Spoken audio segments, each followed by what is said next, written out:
Welcome back, fellow Ambulance Corps, to episode 10. Again, I'm Jonathan Barr, and we'll be taking you through Emergency Incident Rehab. This is going to build on real nicely to our last episode on heat-related illness. As per usual, take a minute to look at the disclaimer. All right, let's get into it. So today, I'm going to give you a little bit about background on rehab. We're going to talk a little bit about firefighter physiology, and then we'll also review some strategies for doing rehab. So first, some background. So this is a really important issue because firefighters are dying. In fact, most firefighter deaths are due to sudden cardiac death or trauma. They're not actually dying due to burns or the other elements of the fire itself. And we can really, as EMS providers, help out with the sudden cardiac death part. And I'm going to tell you a little bit more about that. So why does this happen? So part of it is fitness, okay? 77 to 90% of firefighters are overweight or obese. This story was actually in the news about a firefighter who lost a ton of weight and described his battle with obesity. So obesity is really an issue that leads to a lot of other health effects such as high blood pressure, diabetes. The bottom line is this: the healthier you are to start with, the less risk you are at having sudden cardiac death. And so fitness is really important. Now, we as EMS are often not the personal trainers of firefighters, so it's less easy for us to impact this. But if you know a firefighter or also a firefighter, just remember that physical fitness is a really important part of the job to stay healthy and prevent after-incident firefighter death. Now, fitness isn't the whole story. So firefighter PPE and the nature of firefighting itself contributes. Now, remember last time we talked about heat stress and heat-related illnesses and injuries. We also talked about how as temperatures rise, evaporative cooling becomes really important. But what are firefighters wearing? They have an outer shell, a thermal barrier, and a moisture barrier, so they're really not evaporating. They're basically operating in almost 100% humidity in their gear, and they're doing heavy exertion, lifting, moving, carrying, which is all just going to increase heat production without a great way to release that heat. So this puts a lot of stress on firefighters, and it's not the only thing. So this constellation of factors contributes to the cardiovascular strain of firefighters and firefighter death. So one, when you get a fire call, there's a lot of adrenaline going, right? And so that's part of it. Two, there's the physical work of it, and you're doing it with PPE on. Three is a heat stress, not just from the work and the PPE, but also the environment. Fires are hot, right? They're working in an environment that's actually hot, and there's heat from the metabolic activity from working muscles. And then smoke, asphyxiants, particulates, other debris, stuff that's burning in the building is not good for you either. Now combine that with the individual firefighter's health characteristics. That's something they can modify by being more fit to start with. And that's what gets you your cardiovascular strain of firefighting.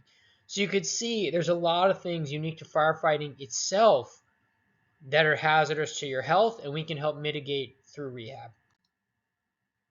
So how are we going to do this? So what actually is emergency incident rehab? So I've been talking a lot about firefighting. This actually applies to any incident with PPE. So this could be a hazmat incident, for example, as well. It's basically a structured rest period, and it's to try to mitigate, again, that cardiovascular and thermal strain when you have to work in heavy PPE. And you can see this example here where people, notice how they've taken their turnout gears off. They've got a little cooler there. You can see, I don't know if you can see it, there's a little bottle of rehydration solution here, okay? And so that's kind of what rehab is. Now, how do you do it? What standards govern it? Let's get into it. So HAZWOPER governs any operations related to immediately dangerous items to life and health. Think of that as your hazmat stuff. NFPA governs fire operations. The truth of the matter is they both say almost the same thing when it comes to rehab. Both agree that an EMS transport capable unit should be at all fire and hazmat incidents. Now, just in case you need to look this up later, or if you're studying for EMS boards or doing another test or something, NFPA 1500 mentions that there should be a transport capable ambulance, and NFPA 1584 is what defines the rehab operations. Now, what does NFPA 1584 say? It says that a firefighter should rest 5 to 10 minutes after 20 minutes of heavy exertion or consuming a 30-minute SCBA cylinder. SCBA stands for self-contained breathing apparatus. That's the air supply firefighters bring with them. So 5 to 10 minutes after 20 heavy exertion, or they need to do 20 minutes after 2 cylinders or 45 minutes exertion. Okay, really important numbers to remember here. Okay, 5 to 10 minutes for a 30-minute cylinder, 20 minutes for 2 cylinders. Or if you're doing 20 minutes heavy exertion, you should rest 5 to 10. Or if you need to work 45 minutes, then you should rest 20 minutes, which is a longer rest time. Okay. Now, those numbers that I gave you from NFPA 1584, those are suggested guidelines. I want to be clear with you. This is a data-free zone. There's not a lot of research to support this in this area, meaning to support the specific length of time.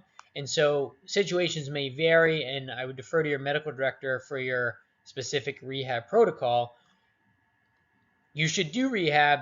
There's some debate as to exactly how long and what your time period is, but NFPA 1584 is going to be your standard reference, and I would use that as a basis. Now, what are we doing in rehab besides resting? One is hydration, and it should be a minimum of 8 ounces, okay, when you're in that rest period. Water or sports drink is acceptable, although I would say sports drinks are better because you're losing salt and water. You need to put some of that salt back. So Gatorade, Powerade, similar electrolyte solutions, Pedialyte are good choices there.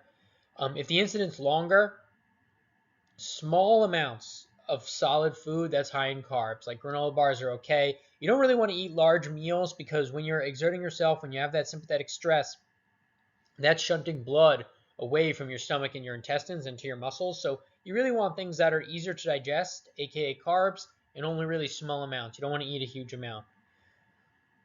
Now, the other most important thing is cooling. Okay? Now, there are 2 ways you can cool someone off. Passive, which is get their turnout gear off, and that can help a lot. And you really want to push it down all the way over the boots. Those guys in the photo with their legs are still covered, you really want to get it for all the way further down, okay? And then there's active. So this is the fans, misters, cooling vests, ice packs. You could dunk arms and hands in cool water to try to cool people off. Okay, that's active measures. All right. Exactly same way you would treat heat exhaustion and heat stroke that we talked about last month, actually.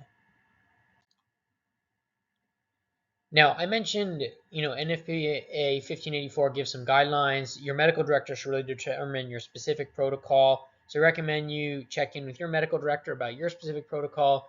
But the medical director can really help you determine what the vital sign criteria should be to release personnel from rehab. You should also have a specific protocol delineating when you're going to transport someone to the hospital. And I know I've encountered this. I'm sure some of you have as well. A lot of firefighters, if you tell them, hey, you're not medically safe to go back, don't want to listen to you. They don't want to be pulled out of the fire. They want to go back in and they want to do their job. They want to do firefighting.